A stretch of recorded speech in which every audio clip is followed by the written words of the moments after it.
I did a vision board last year and almost everything came true. Hello, I am Sophia and today we're talking vision boards. I'm talking about dreams come true. I'm talking about strategy. I'm talking 2026.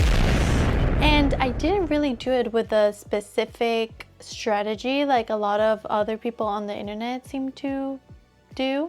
I did watch a couple of vision board videos for this, but I felt like at the end of the video, it's such a personal thing that at the end of the day, I think you should do what makes sense for you. And here are some tips that maybe resonate with how you do your goals and manifestations. Sometimes people make their own vision boards and post them on Pinterest, and my lazy ass previously would just take it and print it for myself. But I have noticed that with this, it's still like a dream of mine, like all of it, it's things I want. But I don't know if it's the size or the lack of emotional connection about making it yourself, that I feel like nothing here really happened. So I suggest making your own. Like even if it's digitally or like printed, I suggest making your own because I definitely feel that your energy is an effort of making it translates into rewiring your brain to view yourself in those situations, hence making them come true. This is very vulnerable for me, but so this is my vision board from last year. Yeah, it's kind of crazy. I had it in my roof. I'm not kidding. I pinned it on top of me, so it was like the first thing I saw every time I woke up. I don't think I'm gonna do the same thing this year. I definitely am going to have it in a place that I'm looking at it every day. And it's kind of a little bit hard to explain too, because the way these pictures came to me were not in the way that I guess I was expecting them to happen or intended. There are some things that didn't happen, but I think the reason that they didn't happen is because I made 0 steps towards them. I think the ones that I did do, even the slightest bit of effort, ended up coming out one way or another. I'll explain what I was thinking when I made it, and then we'll get on making our own. We literally ran out of letters and I just put 25 for Sophia. Some people are against like text on their vision boards. I personally like it just because I take it almost as an affirmation, like I read it and repeat it to myself. I did go to LA this year for I want to say like 5 days, and then I ended up filming Jubilee Nectar video there, and it was so much fun being able to travel and work. This is something that I didn't get to do last year, but I am doing it this year. This reminds me actually the Nectar set with the white background. So I was hoping that this year I got to see more, but not only see them, but also got to be backstage. And that did happen. This is a girl that graduated with the flowers, and that also happened. I graduated. This is Carrie Bradsha's apartment in New York, which I ended up going very frequently, more frequently than I would have ever expected. And I did go to Carrie Bradsha's apartment. I took a picture outside, which I will insert.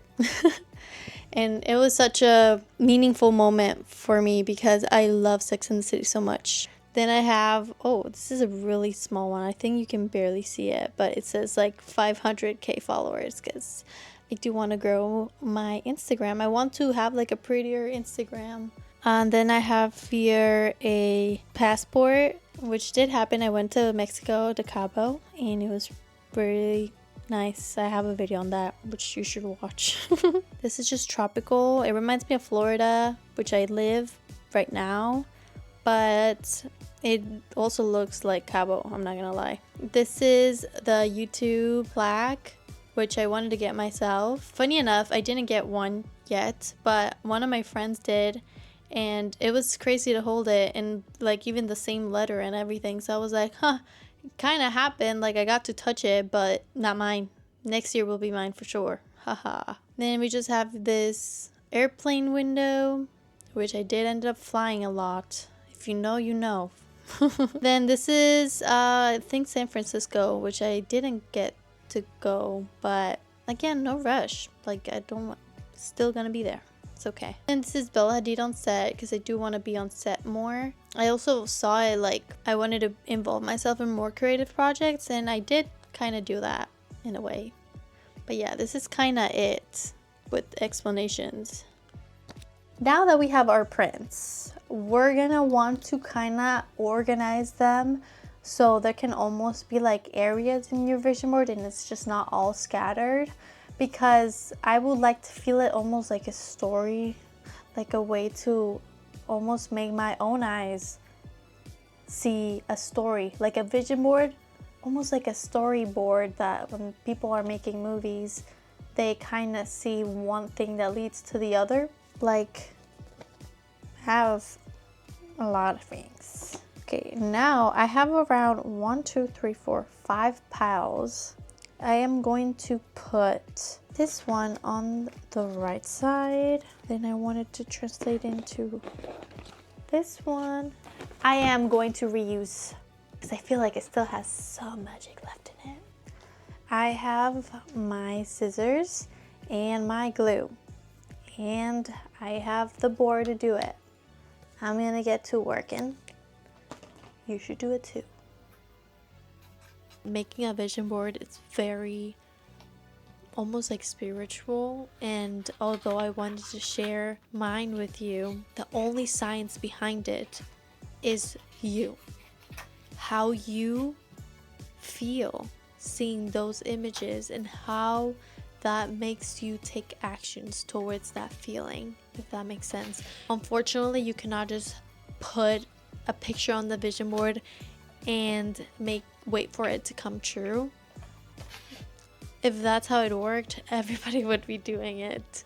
I am really thankful for all the lessons and amazing things that 2025 brought to me, and I'm really excited to see where I'm gonna end up in 2026. I definitely want to take content creation very seriously this year. I know I say that every year, but I think at 25 I'm getting to a place that I'm like, I have to do it now or it's never, like, actually. Not that I'm running out of time, but I think I've put off a lot because I've been waiting for the perfect time to look the perfect, to feel perfect, to be shown on the internet. But I've kind of gone to a point where I've just let go of that, and I'm just going to be myself, and hopefully you guys enjoy that and follow along for this ride. I'm going to start a series this year called Becoming Extra in the Ordinary, which is going to follow me, a 25-year-old girl